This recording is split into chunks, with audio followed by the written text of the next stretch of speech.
So diabetes ಅಂದರೆ ಏನು? ಖಾಲಿ ಹೊಟ್ಟೆಯಲ್ಲಿ 70ರಿಂದ 110 ತನಕ ನಾರ್ಮಲ್ ಅಂತ ಹೇಳ್ತೀವಿ. ಸೊ ಆಹಾರ ನಂತರ ಎಷ್ಟಿರಬೇಕು? ಈಗ ಡಯಾಬಿಟೀಸ್ ಯಾವ ಟೈಪು?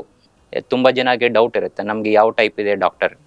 ಶುಗರ್ ಬಂದಿರೋರಿಗೆ ಅವ್ರಿಗೆ ಟೆಸ್ಟ್ ಮಾಡಿದರೆ ಮಾತ್ರ ಗೊತ್ತಾಗುತ್ತೆ, ಇಲ್ಲಾಂದರೆ ಏನಾದರೂ ಸಿಂಪ್ಟಮ್ಸ್ ಇದೆಯಾ, ಯಾವ ಸಿಂಪ್ಟಮ್ ಅಂದರೆ ಯಾವ ತೊಂದರೆಗಳು ಬಂದರೆ ನಮಗೆ ಆಯಿತು ಶುಗರ್ ಬಂದಿರ್ಬೋದು ನನಗೆ ಅಂತ ಡೌಟ್ ಬರ್ಬೋದು. ಡಯಾಬಿಟಿಸ್ ಬಂದ ನಂತರ ಟ್ರೀಟ್ಮೆಂಟ್ ತಗೊಳ್ಳೇಬೇಕಾ, ಟ್ಯಾಬ್ಲೆಟ್ಸ್ ಬೇಕೇ ಬೇಕಾ, ಅನ್ನ ತಿನ್ಬೋದಾ? ಇದು ತುಂಬ ಜನಕ್ಕೆ ದೊಡ್ಡ ವಿಷಯ. ಗಡ್ಡೆಗಳಲ್ಲಿ ಆಲೂಗಡ್ಡೆ, ಬೀಟ್ರೂಟ್ ಬೇಯಿಸಿ ಮಾಡಿ ತಿನ್ನಬಾರ್ದು. ಬೀಟ್ರೂಟ್ ನೀವು ಹಸಿ ಬೀಟ್ರೂಟ್ ತಿನ್ಬೋದು ಸಲಾಡ್ ಥರ ಮಾಡಿಕೊಂಡು. ಮಜ್ಜಿಗೆ, ಮೊಸರು ಅದೆಲ್ಲನೂ ತಗೋಬೋದು, ಅದೆಂತ ಬಿಡಬೇಕಂತೇನಿಲ್ಲ. ತೂಕ ಹೆಚ್ಚಾಗಲಿಕ್ಕಿಲ್ಲ, ಹೆಚ್ಚಿರೋರು ಕಡಿಮೆ ಆಗಲೇಬೇಕು. ತೂಕಗೆ ಡಯಾಬಿಟಿಸ್ಗೆ ತುಂಬ ರಿಲೇಷನ್ ಇದೆ. ಅಂದರೆ ಸ್ಮೋಕಿಂಗ್, ಆಲ್ಕೋಹಾಲ್ ಈ ಥರ ಮಾಡ್ಬೋದಾ? ಎಲ್ಲರಿಗೂ ನಮಸ್ಕಾರ. ನನ್ನ ಹೆಸರು ಡಾಕ್ಟರ್ ಅನುದೀಪ್. ನಾನಿಲ್ಲಿ KMC ಮಣಿಪಾಲ್ ಹಾಸ್ಪಿಟಲ್ದಲ್ಲಿ ಎಂಡೋಕ್ರೈನಾಲಜಿ ಡಿಪಾರ್ಟ್ಮೆಂಟಲ್ಲಿ ಅಸೋಸಿಯೇಟ್ ಪ್ರೊಫೆಸರ್ ಆಗಿದ್ದೆ. ಇವತ್ತು ನಾವು ಡಯಾಬಿಟೀಸ್ ಬಗ್ಗೆ ಮಾತಾಡೋಣ. ಸೊ ಡಯಾಬಿಟೀಸ್ ಅಂದರೆ ಏನು, ಅದು ಯಾರಿಗೆ ಬರ್ಬೋದು? ಸೊ ಡಯಾಬಿಟೀಸ್ ಅಂದರೆ ನಮ್ಮ ಶರೀರದಲ್ಲಿ ಶುಗರಿನ ಅಂಶ ಹೆಚ್ಚಾಗೋದು. ನಾರ್ಮಲ್ ಲೆವೆಲ್ಸಿಂದ ಹೆಚ್ಚಾದರೆ ನಾವು ಅದು ಡಯಾಬಿಟೀಸ್ ಅಂತ ಹೇಳ್ತೀವಿ. ಸೊ ನಾರ್ಮಲ್ ಲೆವೆಲ್ಸ್ ಎಷ್ಟು? 70ರಿಂದ ಖಾಲಿ ಹೊಟ್ಟೆಯಲ್ಲಿ 70ರಿಂದ 110 ತನಕ ನಾರ್ಮಲ್ ಅಂತ ಹೇಳ್ತೀವಿ. ಅದ್ರ ಮೇಲೆ ಬಂದರೆ ನಾವು ಫಸ್ಟ್ ಖಾಲಿ ಹೊಟ್ಟೆಯಲ್ಲಿರೋರಿಗೆ ಇಂಪೇರ್ಡ್ ಫಾಸ್ಟಿಂಗ್ ಗ್ಲೂಕೋಸ್ ಅಂತ ಹೇಳ್ತೀವಿ. 126 ಮೇಲೆ ಬಂದರೆ ಅವ್ರನ್ನ ಮಾತ್ರ ಡಯಾಬಿಟೀಸ್ ಅಂತ ಹೇಳ್ತೀವಿ. ಸೊ ಆಹಾರ ನಂತರ ಎಷ್ಟಿರಬೇಕು? ಆಹಾರ ನಂತರ 140ರಿಂದ 200 ಹತ್ರ ಇದ್ದರೆ ಅದು ನಾವು ಬಾರ್ಡ್ರಲ್ಲಿ ಅಂತ ಹೇಳ್ತೀವಿ. 200 ಮೇಲೆ ಇರೋರಿಗೆ ಆಹಾರ ನಂತರ ಅದರ ಜೊತೆ ಕೆಲವು ಸಿಂಪ್ಟಮ್ಸ್ ಇರಬೇಕು, ಅದಿರುವಾಗ ಮಾತ್ರ ಶುಗರ್ ಇದೆ ಅಂತ ಹೇಳ್ತೀವಿ. ಇನ್ನೊಂದು ಸಂಖ್ಯೆ ಇದೆ, ಅದು HbA1c ಅಂತ ಹೇಳ್ತೀವಿ. ಅದು ನಾವು 3 ತಿಂಗಳ ಆವರೇಜ್ ಶುಗರ್ ಟೆಸ್ಟ್. ಅದು 6.4 ಮೇಲೆ ಇದ್ದರೆ ಮಾತ್ರ ಡಯಾಬಿಟೀಸ್ ಬಂದಿದೆ ಅಂತ ಹೇಳ್ತೀವಿ. ನಾರ್ಮಲ್ ಎಷ್ಟು? ನಾರ್ಮಲ್ 5.7 ಒಳಗೆ ಇದ್ದರೆ ನಾರ್ಮಲ್ ಅಂತ ಹೇಳ್ತೀವಿ. ಸೊ ಇದು 5.7ರಿಂದ 6.4 ಮಧ್ಯೆ ಇರುವವರನ್ನು ಪ್ರೀ ಡಯಾಬಿಟಿಕ್ ಅಂತ ಹೇಳ್ತೀವಿ. ಸೊ ಈಗ ಡಯಾಬಿಟೀಸ್ ಯಾವ ಟೈಪು? ತುಂಬ ಜನಕ್ಕೆ ಡೌಟ್ ಇರುತ್ತೆ, ನಮಗೆ ಯಾವ ಟೈಪ್ ಇದೆ ಡಾಕ್ಟರ್. ಸೊ ಡಯಾಬಿಟೀಸಲ್ಲಿ ತುಂಬ ಟೈಪ್ಸ್ ಇದೆ. ಸೊ ಚಿಕ್ಕ ಮಕ್ಕಳಿಗೆ ಬರೋದು ಟೈಪ್ 1 ಡಯಾಬಿಟೀಸ್ ಅಂತ ಹೇಳ್ತೀವಿ. ಈಗ ದೊಡ್ಡ ವಯಸ್ಸಿನಾಗಿರೋವ್ರಿಗೂ ಟೈಪ್ 2 ಡಯಾಬಿಟೀಸ್ ಅಂತ ಹೇಳ್ತೀವಿ. ಕೆಲವ್ರಿಗೆ ಚಿಕ್ಕ ಪ್ರಾಯ ಅಂದರೆ ಈಗ 20 ಪ್ರಾಯದಲ್ಲಿ, 30 ವರ್ಷದಲ್ಲಿ, 40 ವರ್ಷದಲ್ಲಿ ತುಂಬ ಜನಕ್ಕೂ ಈಗ ಡಯಾಬಿಟೀಸ್ ಗೊತ್ತಾಗ್ತಾ ಇದೆ. ಅದರಲ್ಲಿ ಅವ್ರಿಗೆ ಎಲ್ಲರಿಗೂ ಟೈಪ್ 2 ಅಂತ ಹೇಳಲಿಕ್ಕಿಲ್ಲ, ಟೈಪ್ 1 ಅಂತ ಹೇಳಲಿಕ್ಕಿಲ್ಲ. ಕೆಲವ್ರಿಗೆ ಜೆನೆಟಿಕ್ ಡಯಾಬಿಟೀಸ್ ಇರ್ಬೋದು, ಕೆಲವ್ರಿಗೆ ಫ್ಯಾಮಿಲಿಯಿಂದ ಬಂದಿರ್ಬೋದು. ಸೊ ಅದೆಲ್ಲ ನಾವು ಟೆಸ್ಟ್ ಮಾಡಿ ಅವ್ರಿಗೆ ಹೇಳ್ತೀವಿ. ಸೊ ಎಲ್ಲರಿಗೂ ಟೈಪ್ 2 ಡಯಾಬಿಟೀಸ್ ಇಲ್ಲ ಟೈಪ್ 1 ಡಯಾಬಿಟೀಸ್ ಅಂತ ಹೇಳಲಿಕ್ಕಿಲ್ಲ. ಅದಕ್ಕೆ ಸರಿಯಾಗಿ ನಾವು ಟೆಸ್ಟ್ ಮಾಡಿಸಿ ಅದಾದ ನಂತರನೇ ಡಿಸೈಡ್ ಮಾಡಬೇಕು. ಶುಗರ್ ಬಂದಿರೋರಿಗೆ ಅವ್ರಿಗೆ ಟೆಸ್ಟ್ ಮಾಡಿದರೆ ಮಾತ್ರ ಗೊತ್ತಾಗುತ್ತೆ, ಇಲ್ಲಾಂದರೆ ಏನಾದರೂ ಸಿಂಪ್ಟಮ್ಸ್ ಇದೆಯಾ, ಯಾವ ಸಿಂಪ್ಟಮ್ ಅಂದರೆ ಯಾವ ತೊಂದರೆಗಳು ಬಂದರೆ ನಮಗೆ ಆಯಿತು ಶುಗರ್ ಬಂದಿರ್ಬೋದು ನನಗೆ ಅಂತ ಡೌಟ್ ಬರ್ಬೋದು. ಸೊ ಕೆಲವು ಸತಿ ನಮಗೆ ಜಾಸ್ತಿ ಮೂತ್ರ ಹೋಗ್ತಾ ಇದ್ರೂ, ಜಾಸ್ತಿ ಬಾಯಾರಿಕೆ ಆಗ್ತಾಯಿದ್ರು, ಇಲ್ಲ ತಾನಷ್ಟಿಗೆ ಏನು ಮಾಡಲಿಲ್ಲ, ಡೈಟಿಂಗ್ ಏನು ಮಾಡಲಿಲ್ಲ ಆದ್ರೂ ತುಂಬ ತೂಕ ಕಡಿಮೆ ಆಗಿದ್ದರೆ ಒಂದು 3ರಿಂದ 6 ತಿಂಗಳಲ್ಲಿ, ಆವಾಗ ಡಯಾಬಿಟೀಸ್ ಅಂತ ಡೌಟ್ ಬರಬೇಕು.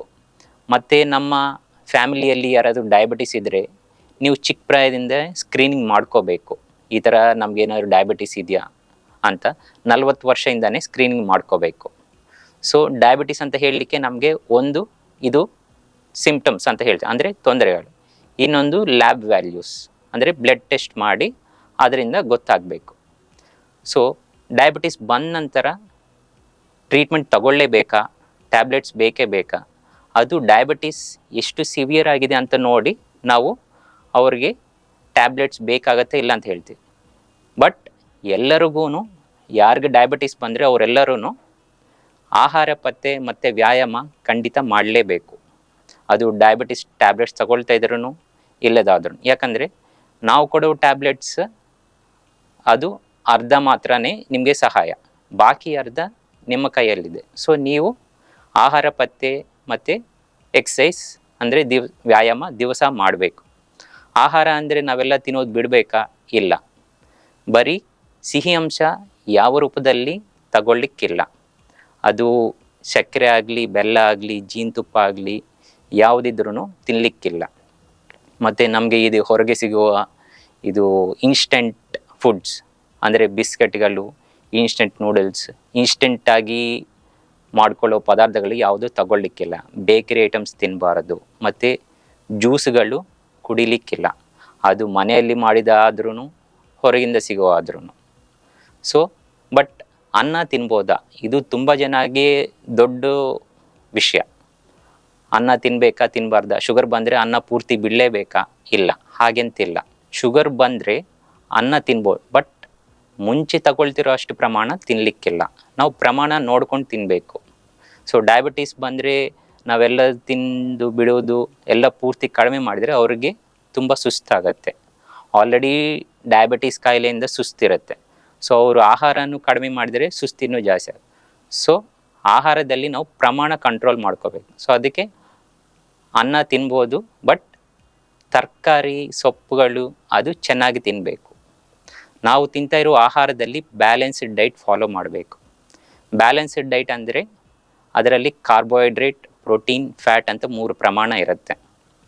ಸೊ ಕಾರ್ಬೋಹೈಡ್ರೇಟ್ ದಿವಸಕ್ಕೆ 40-50% ಇರಲೇಬೇಕು. ಪ್ರೋಟೀನ್ 25% ಇರಬೇಕು. ಫ್ಯಾಟ್ 15-20% ತನಕ ಇರಬೇಕು. ಸೊ ಇದೆಲ್ಲ ಯಾವುದಿಂದ ಸಿಗುತ್ತೆ ನಮಗೆ? ಕಾರ್ಬೋಹೈಡ್ರೇಟ್ ಅಂದರೆ ನಮಗೆ ಎಲ್ಲ ಆಹಾರದಲ್ಲಿ ಇದೆ. ಮುಖ್ಯವಾಗಿ ಜಾಸ್ತಿ ಇರೋದು ಅಕ್ಕಿಯಲ್ಲಿ, ಗೋಧಿ, ರಾಗಿ, ಜೋಳ, ನವಣೆ, ಇದೆಲ್ಲ ಆಹಾರದಲ್ಲಿ ನಮಗೆ ಕಾರ್ಬೋಹೈಡ್ರೇಟ್ ಅಂಶ ಇದೆ. ಸೊ ನಾವು ಅಕ್ಕಿ ಬಿಟ್ಟು ನಾನು ಗೋಧಿ ಇಲ್ಲಾಂದರೆ ರಾಗಿ ಜಾಸ್ತಿ ತಿಂತೀನಿ ಅಂದ್ರೂ ಶುಗರ್ ಕಂಟ್ರೋಲ್ ಆಗಲ್ಲ. ಸೊ ಯಾವ್ದು ತಿಂದ್ರೂ ಶುಗರ್ ಹೆಚ್ಚಾಗುತ್ತೆ. ಸೊ ಏನು ತಿಂದ್ರೂ ಪ್ರಮಾಣ ಮುಖ್ಯವಾಗಿ ನೋಡಿಕೊಂಡು ಮಿತವಾಗಿ ತಗೋಬೇಕು. ತರಕಾರಿ ಸೊಪ್ಪು ಹೆಚ್ಚಾಗಿ ತಿನ್ನಬೇಕು. ತರಕಾರಿಯಲ್ಲಿ ಎಲ್ಲ ತಿನ್ಬೋದಾ? ಎಲ್ಲ ತಿನ್ಬೋದು. ಗಡ್ಡೆಗಳಲ್ಲಿ ಆಲೂಗಡ್ಡೆ, ಬೀಟ್ರೂಟ್ ಬೇಯಿಸಿ ಮಾಡಿ ತಿನ್ನಬಾರ್ದು. ಬೀಟ್ರೂಟ್ ನೀವು ಹಸಿ ಬೀಟ್ರೂಟ್ ತಿನ್ಬೋದು ಸಲಾಡ್ ಥರ ಮಾಡಿಕೊಂಡು. ಆ್ಯಂಡ್ ವ್ಯಾಯಾಮದಲ್ಲಿ ಪ್ರತಿಯೊಂದು ದಿವಸ ಮಿನಿಮಮ್ 45 ನಿಮಿಷದಿಂದ 60 ನಿಮಿಷ ತನಕ ಎಕ್ಸಸೈಸ್ ಮಾಡಲೇಬೇಕು. ಸೊ ಈಗ ನಮ್ಮ ಬ್ಯಾಲೆನ್ಸ್ ಡೈಟಲ್ಲಿ ಕಾರ್ಬೋಹೈಡ್ರೇಟ್ 40-50% ಆಗಿದೆ. ಸೊ ಈಗ ನೆಕ್ಸ್ಟ್ ಪ್ರೋಟೀನಲ್ಲಿ 20-25% ತನಕ ತಗೋಬೇಕು. ಸೊ ಈಗ ನಮಗೆ ವೆಜಿಟೇರಿಯನ್ಸ್ಗೆ ಮತ್ತು ಹೇಗೆ ನಾನ್ ವೆಜಿಟೇರಿಯನ್ಸ್ ಆದರೆ ಅವರು ಚಿಕನ್ನು, ಮೊಟ್ಟೆ ಅದೆಲ್ಲ ತಿನ್ಬೋದು. ವೆಜಿಟೇರಿಯನ್ಸ್ಗಾಗೆ ಹೇಗೆ ಅಷ್ಟು ಪ್ರೋಟೀನ್ ಬರೋದಂದರೆ ಶೇಂಗೆಯಿಂದ ಬರುತ್ತೆ, ಮತ್ತು ಪನ್ನೀರಿಂದ ಬರುತ್ತೆ, ಮತ್ತು ಸೋಯಾಯಿಂದ ಬರುತ್ತೆ. ಬಟ್ ನಾವು ಜಾಸ್ತಿ ಆಹಾರದಿಂದ ಪ್ರೋಟೀನ್ ತರಬೇಕಂತ ಪ್ರಯತ್ನ ಮಾಡಿದರೆ ತಿನ್ನೋದು ಜಾಸ್ತಿ ಆಗುತ್ತೆ. ಅದಕ್ಕೆ ಸ್ವಲ್ಪ ಒಂದು ಪ್ರೋಟೀನ್ ಪೌಡ್ರನ್ನ ಇಟ್ಕೊಂಡಿದ್ದಾರೆ. ಇದು ವೆಜಿಟೇರಿಯನ್ ಪ್ರೋಟೀನ್ ಪೌಡರ್ಸ್ ಅಂತ ಬರುತ್ತೆ ಮಾರ್ಕೆಟಲ್ಲಿ. ಅದು ತಗೊಂಡಿದ್ರೆ ಅವ್ರಿಗೆ ಶರೀರಕ್ಕೆ ಬೇಕಿರೋ ಡೈಲಿ ಪ್ರೋಟೀನ್ ಅಮೌಂಟ್ ಸಿಗುತ್ತೆ. ಫ್ಯಾಟ್ ನಮ್ಗೆ ಹೇಗೋ ಎಲ್ಲ ಅಡುಗೆಯಲ್ಲಿ ಹಾಕುವ ಎಣ್ಣೆಯಿಂದ ಸಾಕಾಗುತ್ತೆ. ಸ್ವಲ್ಪ ತುಪ್ಪನೂ ತಿನ್ಬೋದು, ಮಜ್ಜಿಗೆ, ಮೊಸರು ಅದೆಲ್ಲನೂ ತಗೋಬೋದು. ಅದೇಂತ ಬಿಡಬೇಕಂತೇನಿಲ್ಲ. ಮತ್ತು ಇದು ವ್ಯಾಯಾಮ ದಿವಸ ಮಾಡಬೇಕು. ಅದು ದಿವಸ 45 ನಿಮಿಷದಿಂದ 60 ನಿಮಿಷ ತನಕ ವ್ಯಾಯಾಮ ಮಾಡಲೇಬೇಕು. ಅದು ನಿಮ್ಮ ಯಾವ ವ್ಯಾಯಾಮ ಆದ್ರೂ ತೊಂದರೆ ಇಲ್ಲ, ಬಟ್ ಮಾಡಲೇಬೇಕು. ಆ್ಯಂಡ್ ತೂಕ ಹೆಚ್ಚಾಗಲಿಕ್ಕಿಲ್ಲ, ಹೆಚ್ಚಿರೋರು ಕಡಿಮೆ ಆಗಲೇಬೇಕು. ತೂಕಗೆ ಡಯಾಬಿಟಿಸ್ಗೆ ತುಂಬ ರಿಲೇಷನ್ ಇದೆ. ನೀವು ಹೆಚ್ಚು ತೂಕ ಇರೋರು ತೂಕ ಕಡಿಮೆ ಆಗಿದ್ದರೆ ನೀವೇನಾದರೂ ಮಾತ್ರೆ ತಗೊಳ್ತಾ ಇದ್ರೂ ಅದರಲ್ಲಿ ತುಂಬ ಕಡಿಮೆ ಮಾಡ್ಬೋದು ನಾವು. ಸೊ ಈಗ ಟ್ರೀಟ್ಮೆಂಟ್ ಬಗ್ಗೆ ಏನು ತಗೋಬೇಕು, ಏನು ಕೊಡ್ತಾರೆ ಟ್ರೀಟ್ಮೆಂಟ್ಗೆ ಡಯಾಬಿಟಿಸ್ ಅಂದರೆ? ಮಾತ್ರೆಗಳಿದೆ, ಇಂಜೆಕ್ಷನು ಇದೆ. ಸೊ ಎಲ್ಲರಿಗೂ ಇಂಜೆಕ್ಷನ್ ಬೇಕಾಗತ್ತಾ? ಇಲ್ಲ. ಸೊ ಇಂಜೆಕ್ಷನ್ ಯಾರಿಗಾದ್ರೂ ಶುಗರ್ ತುಂಬ ಹೆಚ್ಚಿದೆ, ಮಾತ್ರೆಯಿಂದ ಆಗೋದಿಲ್ಲ ಅಂತಿದ್ರೆ ಮಾತ್ರ ಇಂಜೆಕ್ಷನ್ ತಗೋಬೇಕು. ಆ್ಯಂಡ್ ಒಂದು ಸತಿ ಇಂಜೆಕ್ಷನ್ ಶುರು ಮಾಡಿದರೆ ಯಾವಾಗಲೂ ಇರುತ್ತಾ? ಇಲ್ಲ. ಅದು ಶುಗರ್ ಕಂಟ್ರೋಲ್ ಆಗೋ ತನಕ ಮಾತ್ರ. ಅದಾದ ನಂತರ ಅವ್ರಿಗೆ ಗುಳಿಗೆ ತಗೋಬೋದು. ಸೊ ಟ್ಯಾಬ್ಲೆಟ್ಸಲ್ಲಿ ನಮಗೆ ತುಂಬ ಟ್ಯಾಬ್ಲೆಟ್ಸ್ ಇದೆ.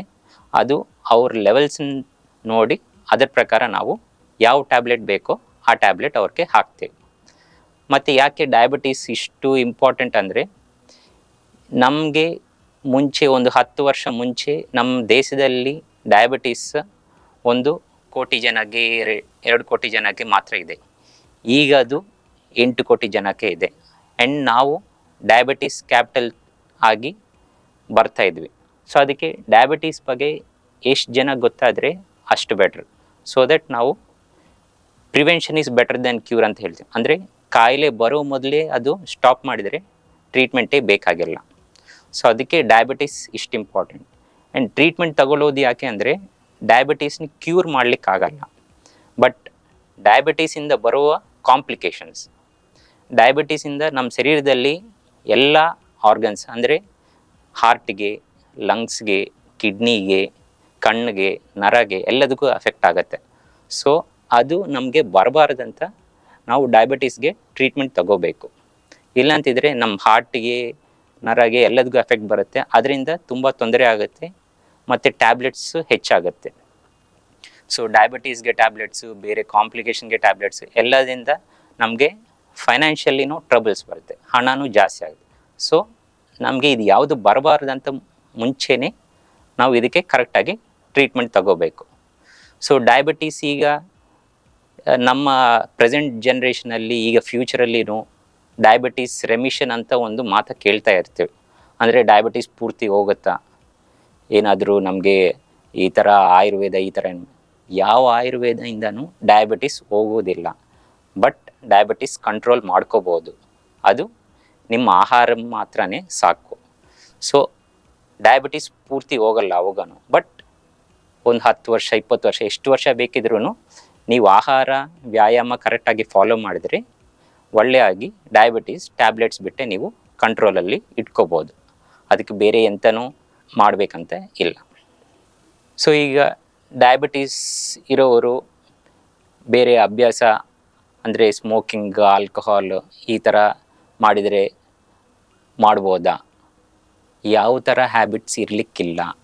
ಸ್ಮೋಕಿಂಗ್ ಆದ್ರೂ ಆಲ್ಕೋಹಾಲ್ ಆದ್ರೂ ಡಯಾಬಿಟೀಸ್ ಇರೋರು ಮಾಡಬಾರ್ದು. ಅದರಿಂದ ಅವ್ರಿಗೆ ಯಾವ ಬೆನಿಫಿಟ್ ಬರಲ್ಲ. ಅದರಿಂದ ಅವ್ರಿಗೆ ಡಿಸಡ್ವಾಂಟೇಜಸ್ ಬಿಟ್ಟು ಯಾವ ಅಡ್ವಾಂಟೇಜ್ ಇಲ್ಲ. ಸೊ ನಮ್ಮ ಹತ್ರ ಯಾರು ಬಂದ್ರೂ ನಾವು ಅದಕ್ಕೆ ನೋ ಅಂತಲೇ ಹೇಳ್ತೀವಿ. ಈಗ ನಾನು ಮುಂಚೆ ಹೇಳಿರೋ ಥರ ಡಯಾಬಿಟೀಸ್ ತುಂಬ ಏಜ್ ಗ್ಯಾಪಲ್ಲಿ ಬರ್ತಾ ಇರುತ್ತೆ. ಚಿಕ್ಕ ಮಕ್ಕಳಿಗೆ ಬರುತ್ತೆ, ಚಿಕ್ಕ ಪ್ರಾಯದಲ್ಲಿ ಇರೋರ್ಗೆ ಬರುತ್ತೆ, ದೊಡ್ಡವ್ರಿಗೂ ಬರ್ತಾ ಇದೆ. ಮುಂಚೆ ನಮಗೆ ಗೊತ್ತಿರೋದು ಡಯಾಬಿಟೀಸ್ ಅಂದರೆ ವಯಸ್ಸಾಗಿರೋರ್ಗೆ ಮಾತ್ರ ಶುಗರ್ ಬರುತ್ತೆ, ಇಲ್ಲ ಚಿಕ್ಕ ಮಕ್ಕಳಿಗೆ ಬರುತ್ತೆ. ಬಟ್ ಈಗ ಏನಂದರೆ ನಮ್ಮ ಈ ಪ್ರೆಸೆಂಟ್ ಫಾಸ್ಟ್ ಜನ್ರೇಷನಲ್ಲಿ ಜಾಸ್ತಿ ಕೆಲಸ ಆಗಿ ನಮ್ಮ ಆಹಾರ ಶೈಲಿಯಲ್ಲಿ ಚೇಂಜಸ್ ಬಂದು ಚಿಕ್ಕ ಪ್ರಾಯದಲ್ಲಿ 20 ವರ್ಷ 30 ವರ್ಷವರೆಗೇ ಶುಗರ್ ಬರ್ತಾ ಇದೆ. ಅದಕ್ಕೆ ಕಾರಣಗಳೇನು? ಒಂದು, ನಮ್ಮ ಜೀವನ ಶೈಲಿ. ನಾವು ಮುಂಚೆ ಕಾಲದಲ್ಲಿ ಅವ್ರು ಎಷ್ಟು ತಿಂತಾಯಿದ್ರು ಅಷ್ಟು ಕೆಲಸ ಮಾಡಿ ಅವರು ಅದಕ್ಕೆಲ್ಲ ಬ್ಯಾಲೆನ್ಸ್ ಆಗ್ತಾಯಿತ್ತು. ಬಟ್ ಈ ನಮ್ಮ ಕಾಲದಲ್ಲಿ ನಮಗೆಲ್ಲ ಫಾಸ್ಟ್ ಫುಡ್ಸ್ ಎಲ್ಲ ಬೇಗ ಬೇಗ ಬೇಕು. ಸೊ ನಾವೇನಿದ್ರೂ ತಕ್ಷಣ ಆಗಿ ತರಿಸ್ತಾ ಇದ್ವಿ ಆ್ಯಂಡ್ ಎಲ್ಲೂ ಓಡಾಡ್ತಾ ಇಲ್ಲ. ಅದರಿಂದ ಅವ್ರಿಗೆ ತೂಕ ಜಾಸ್ತಿ ಆಗ್ತಾಯಿದೆ. ತೂಕ ಹೆಚ್ಚಾಗಿರೋ ಕಾರಣದಿಂದ ತುಂಬ ಜನಕ್ಕೆ ಡಯಾಬಿಟೀಸ್ ಗೊತ್ತಾಗ್ತಾ ಇದೆ. ಸೊ ಅದಕ್ಕೆ ಒಂದು ಹೊಸ ಹೆಸರನ್ನು ನಾವು ಕೊಟ್ಟಿದ್ವಿ, ಅದಕ್ಕೆ ಡಯಾಬಿಸಿಟಿ ಅಂತ ಹೇಳ್ತೀವಿ. ಯಾರಿಗೆ ತೂಕ ಹೆಚ್ಚಾಗಿ ಶುಗರ್ ಬರ್ತಾ ಇದೆ ಆ ಪೇಷಂಟ್ಗಳಲ್ಲಿ ಅವರು ತೂಕ ಕಡಿಮೆ ಆಗಿದರೆ ಡಯಾಬಿಟೀಸ್ ಕಂಟ್ರೋಲಲ್ಲಿರುತ್ತೆ, ಆದ್ರೂ ಹೋಗೋದಿಲ್ಲ. ಸೊ ಡಯಾಬಿಟೀಸ್ ಒಂದು ಸತಿ ಬಂದರೆ ಅದು ಯಾರಿಗೂ ಹೋಗೋದಿಲ್ಲ. ಯಾಕಂದರೆ ನಮ್ಮ ಶರೀರದಲ್ಲಿ ಶುಗರ್ ಅಂಶ ಹೆಚ್ಚಾಗುವಾಗ ಅದನ್ನೇ ಕಂಟ್ರೋಲ್ ಮಾಡಲಿಕ್ಕೆ ಒಂದು ಹಾರ್ಮೋನ್ ಬರುತ್ತೆ, ಅದು ಇನ್ಸುಲಿನ್ ಅಂತ ಹೇಳ್ತೀವಿ. ಅದಕ್ಕೆ ಆ ಇನ್ಸುಲಿನ್ ನಮಗೆ ಎಲ್ಲರಿಗೂ ಇರುತ್ತೆ. ಸೊ ನಾವು ಕರೆಕ್ಟ್ ಪ್ರಮಾಣದಲ್ಲಿ ಶುಗರ್ ತಿಂತಾ ಇದ್ದರೆ ಅದು ಹಾರ್ಮೋನ್ನ ಕರೆಕ್ಟ್ ಪ್ರಮಾಣದಲ್ಲಿ ಬಂದು ಜಾಸ್ತಿ ದಿವಸ ಅದು ಉತ್ಪತ್ತಿ ಮಾಡಲಿಕ್ಕೆ ಚಾನ್ಸ್ ಇದೆ. ನೀವು ಒಂದೇ ದಿವಸ ನೀವು ದಿವಸಕ್ಕೆ 50% ಶುಗರ್ ತಿನ್ನಬೇಕಂತಿದ್ರೆ ನೀವು ದಿವಸಕ್ಕೆ 1000% ಇಲ್ಲಾಂದರೆ 2000% ಶುಗರ್ ತಿಂದಿದ್ರೆ ಅದನ್ನೇ ಬ್ಯಾಲೆನ್ಸ್ ಮಾಡಲಿಕ್ಕೆ ನಮ್ಮ ಶರೀರ ಜಾಸ್ತಿ ಇನ್ಸುಲಿನ್ ಉತ್ಪತ್ತಿ ಮಾಡಬೇಕು. ಆವಾಗ ಅದು 10 ದಿವಸದಲ್ಲಿ ಮಾಡೋ ಕೆಲಸ ಅದು ಒಂದೇ ದಿವಸ ಮಾಡಬೇಕಾಗತ್ತೆ. ಸೊ ಆವಾಗ ಜಾಸ್ತಿ ಸ್ಟ್ರೆಸ್ ಕೊಟ್ಟು ನಮಗೆ ಪ್ರಾಯ ಆದ ನಂತರ ಬರೋ ಶುಗರು ಮುಂಚೆನೇ ಒಂದು 10 ವರ್ಷ 20 ವರ್ಷ ಮುಂಚೆನೇ ಗೊತ್ತಾಗ್ತಾ ಇದೆ. ಆ್ಯಂಡ್ ಕೆಲವರಿಗೆ 20-30 ವರ್ಷದಲ್ಲೇ ಶುಗರ್ ಗೊತ್ತಾಗ್ತಾ, ಅವ್ರಿಗೆ ಹೆರಿಡಿಟ್ರಿ ಅಂತ ಹೇಳ್ತೀವಿ. ಅಂದರೆ ಅವ್ರ ತಂದೆ ತಾಯಿ ಇಲ್ಲ ಅಜ್ಜಿ ಅವ್ರ ಫ್ಯಾಮಿಲಿ ಜನ್ರೇಷನಿಂದನೂ ಬರ್ಬೋದು. ಸೊ ಅವ್ರಿಗೆ ನಾವು ಸ್ಪೆಷಲ್ ಟೆಸ್ಟ್ ಮಾಡಿ ನಿಜವಾಗ್ಲೂ ಆ ಥರ ಇದ್ದರೆ ಅವ್ರಿಗೆ ಆ ಥರ ಟ್ರೀಟ್ಮೆಂಟ್ ಕೊಡ್ತೀವಿ. ಬಟ್ ಯಾವ ಟೈಪ್ ಆಫ್ ಡಯಾಬಿಟಿಸ್ ಆದ್ರೂ ಇದರಲ್ಲಿ 2 ಟ್ರೀಟ್ಮೆಂಟ್ಸ್ ಮಾತ್ರ ಚೇಂಜ್ ಆಗೋದಿಲ್ಲ. ಒಂದು ಆಹಾರ ಪತ್ತೆ ಮತ್ತು ಇನ್ನೊಂದು ವ್ಯಾಯಾಮ. ಸೊ ಇದು ಎಲ್ಲರೂ ಮಾಡಲೇಬೇಕು. ಸೊ ಇಷ್ಟು ತನಕ ನಾವು ಡಯಾಬಿಟೀಸ್ ಅಂತ ಹೇಳಿದ್ವಿ. ಸೊ ನವಂಬರ್ 14ನೇ ತಾರೀಕು ವರ್ಲ್ಡ್ ಡಯಾಬಿಟೀಸ್ ಡೇ ಅಂತ ಹೇಳ್ತೀವಿ ನಾವು. ಸೊ ಡಯಾಬಿಟೀಸ್ ಬಗ್ಗೆ ನಾವು ಈಗ ಮಾತಾಡ್ಕೊಂಡ್ವಿ. ಡಯಾಬಿಟಿಸ್ ಅಂದರೆ ತುಂಬ ಇಂಪಾರ್ಟೆಂಟ್ ವಿಷಯ ಅದು. ಸೊ ಅದನ್ನ ಯಾರು ಕೇರ್ಲೆಸ್ ಮಾಡಲಿಕ್ಕಿಲ್ಲ. ಯಾಕಂದರೆ ನಾವು ದಿವಸ ಒ ಪಿ ಡಿಯಲ್ಲಿ ನೋಡುವಾಗ ಅವ್ರದ್ದು ಶುಗರ್ ತುಂಬ ಹೆಚ್ಚಿದ್ರೂ ನಮಗೇನು ತೊಂದರೆ ಆಗ್ತಾಯಿಲ್ಲ, ನಾವು ಮನೆ ಹೋಗ್ತೀವಿ, ಅದಕ್ಕೆ ಟ್ರೀಟ್ಮೆಂಟ್ ಏನು ಬೇಡ ಅಂತ. ಆ ಥರ ದಯವಿಟ್ಟು ಯಾರೂ ಕೇರ್ಲೆಸ್ ಮಾಡಬೇಡ. ಅದರಿಂದ ಆಗೋ ಕಾಂಪ್ಲಿಕೇಶನ್ಸ್ ಯಾವುದು ರಿವರ್ಸ್ ಮಾಡಲಿಕ್ಕೆ ಆಗುವುದಿಲ್ಲ. ಡಯಾಬಿಟೀಸ್ಗೆ ನಮ್ಮ ಹತ್ರ ಈಗ ಅಡ್ವಾನ್ಸ್ಡ್ ಟ್ರೀಟ್ಮೆಂಟ್ಸ್ ಎಲ್ಲ ಇದೆ. ಅದರಿಂದ ಅವ್ರಿಗೆ ಯಾವ ಕಾಂಪ್ಲಿಕೇಶನ್ ಬರಬಾರ್ದಂತ ಮಾಡೋ ಥರನೂ ಇದೆ. ಸೊ ಆ ಥರ ದಿವಸ ತಗೊಂಡಿದ್ರೆ ರೆಗ್ಯುಲರ್ ಆಗಿ ಫಾಲೋಅಪ್ಗೆ ಬಂದರೆ ಅವ್ರಿಗೆ ಯಾವ ಪ್ರಾಬ್ಲಮ್ಸು ಬರೋದಿಲ್ಲ.